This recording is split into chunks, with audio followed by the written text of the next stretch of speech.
Let's get more on this. Joining us live from Washington, D.C. is Republican strategist James Norton.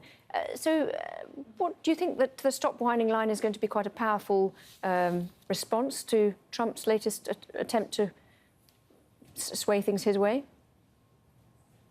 Sure. I mean, I think you need to take a step back and understand that while the White House is certainly part of the federal government and they have federal programs that they're executing as part of the executive branch process, you know, the president is also a political figure, and certainly they're going to make comments in a campaign that's frankly coming down to the wire. You know, we're less than 30 days away. The polls are going up and down, and so I wouldn't read anything more into it than this just being a political commentary from the president supporting his own party and his own candidate as things are coming down to the wire. Yeah, I mean, the polls are mainly at the moment going down for Trump, aren't they? I mean, his tweet was, of course, there's large-scale voter fraud happening on and before Election Day. Why do Republican leaders deny what's going on? So naive. So why is he trying to discredit the whole electoral system before the vote's even happening? Is that a sensible way of going about things? Well, I think, look, everybody's looking to fight for votes, and the Republican candidate is certainly looking towards his constituency and talking about, essentially they've had a message of being anti-establishment. The message from the Republican side is that Washington is broken, and I think that discussion about the election or that the outcome may have already been decided is essentially going down that path that things are rigged in Washington, and that but it's quite a big difference saying that things are that the political system is established and he feels it's against him, to say that actually the whole voting system is rigged and there's wide-scale fraud. That's quite a claim, isn't it? Well, I don't pretend to get inside the candidate's head, but I think if you look at this election and kind of the different twists and turns that it's taken in the last 2 years, I think you have to take it with a grain of salt, and at the end of the day, the voters are going to make their decisions. I think, the economy is certainly a huge issue this year. It always is a huge issue. National defense, terror is a big issue, health care. There are a number of issues that eventually are going to get voters to the polls, and frankly, voters have already started to go to the polls here in the United States. That, early voting started several weeks ago in many states, and so this process is really already underway. What kind of tack do you expect Trump to take in the next debate?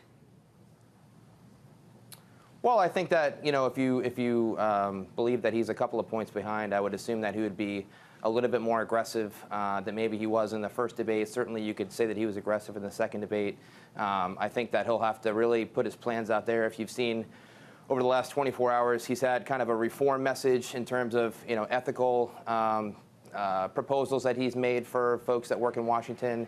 He came out just this afternoon with a term limits proposal for members of Congress. So I would expect leading into the debate that they're putting out these type of reform ideas, reform messages right before the debate, and that it's not unusual for the non-incumbent party to push a reform agenda. If you remember, President Obama in 2008 certainly had a very large reform agenda when he was running, kind of move away from the Bush years. President Bush certainly had a conservative reformer agenda in 2000 as well when he was running. To replace President Bill Clinton, and so not an unusual tactic. I think you have to look back at the past elections to understand kind of what the message is for a typical incumbent, and in this case, an incumbent party. Hillary Clinton is certainly running as essentially as an incumbent, given her party's had the office the last 2 years. Just to go back to the issue of that he's brought up of claiming that there's voter fraud. I mean, how does that help him in terms of widening his base? And isn't it also likely to? I mean, if his supporters think that the system is rigged and the vote is rigged, then maybe they'll be discouraged from turning out. Do you think that actually it might backfire as something to suggest? Well, I guess only time will tell, right? But I think that you have to look at voting in general. I mean, typically in the last two cycles in 2012, you had about around 50% of the people in the United States actually voted. It was a little bit higher than that in 2008, almost closer to 60%. But that also, if you look at it the other way, 40% of the people in the United States don't vote. And so I think there's an assumption out there that turnout is going to be low. Certainly, Donald Trump has had a lot of success turning out voters on the Republican side in this particular cycle.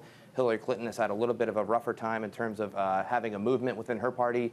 Bernie Sanders seemed to be the person that had most of the momentum on the Democratic side. So I think for the Democrats, can they gain a little bit of momentum by moving out Hillary Clinton and Bernie Sanders working together to move out their base. And then, I think Donald Trump and his campaign is under the assumption that their base will show up as they have shown up through the primaries. So they've got some metrics that they're looking at, assuming that despite his message of voter fraud, I think, again, it goes back to the idea that Washington is broken, and that's kind of been the core message of their campaign, and we'll see in a couple weeks here if it resonates. And again, there are obviously issues out there, like homeland security, national defense, economics, healthcare, that are certainly top of the ticket issues for folks as they go out to the polls. OK, James Norton, thank you very much indeed for your thoughts.